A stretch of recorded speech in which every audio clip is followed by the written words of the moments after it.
রাধে রাধে রাধে রাধে শুভ দ্বীপ্রহর। ভগবানের সেবায় নিয়োজিত আমি নমিতা সরকার। নমিতা সিম্পল লাইফস্টাইলে আপনাদের স্বাগত। রাধে রাধে। আজ আমি 16 এবং 17 দ্বিতীয় অধ্যায় সাংখ্যযোগ একটু বর্ণনা করব, আপনারা শ্রবণ করুন। এই শ্লোকে শ্রী ভগবান সৎ বস্তুর স্বরূপ বর্ণনা করিতেছেন।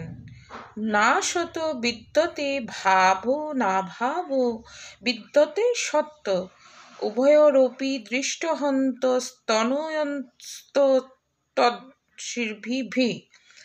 অবিনাশী তু তদ্ধিত যেন সর্বমিদং ততমম, বিনাশম ব্যয়শস্য ন কঞ্চিৎ কর্তুমর্হতি। অর্থাৎ এটা বাংলায় বলছি, প্রত্যক্ষাদি প্রমাণের গোচর হইল শীতোষ্ণাদি উৎপত্তি বিনাশশীল বলিয়া অসৎ। ইহাদের পারমার্থিক অস্তিত্ব নাই, কিন্তু আত্মার পারমার্থিক সত্তা আছে। অজ্ঞদের অভিজ্ঞাত হইলেও আত্মার কখনো অনস্তিত্ব হয় না। তত্ত্বদর্শীগণ সৎ ও অসৎ উভয়ের যথার্থ স্বরূপ উপলব্ধি করিয়াছেন। রাধে রাধে। আবার পরের ভিডিওতে আপনাদের সঙ্গে দেখা হবে। আপনারা ভালো থাকুন, সুস্থ থাকুন।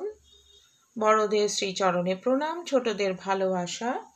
রাধে রাধে রাধে রাধে রাধে রাধে। ভালো থাকবেন সকলে। নমস্কার।